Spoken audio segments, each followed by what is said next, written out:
بسم الله الرحمن الرحیم وإذا وقم یاد کا قال چیوه موسی علیہ السلام نے قومی خپل قوم ته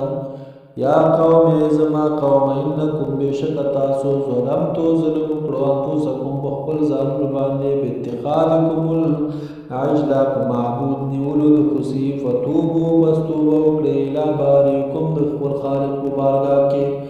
فاقتلوا وجنئ انفسکم خپل ځانونه ځنې د خپل کسان وژني ذالکم دا غوردي خیر غوردي لکم تاسو دپاره عند بارئکم د خالق په نسبته به توبه قبوله کړه علیکم ستاسو انه بشکه هو هغه تواب توبه قبلونکی دی رحیم ډېر مهربان دی چا چې شرک کړی دی خو صرف معبود نیولی دی او چا چې نه دی کړی هغه نه چې کړی دی هغه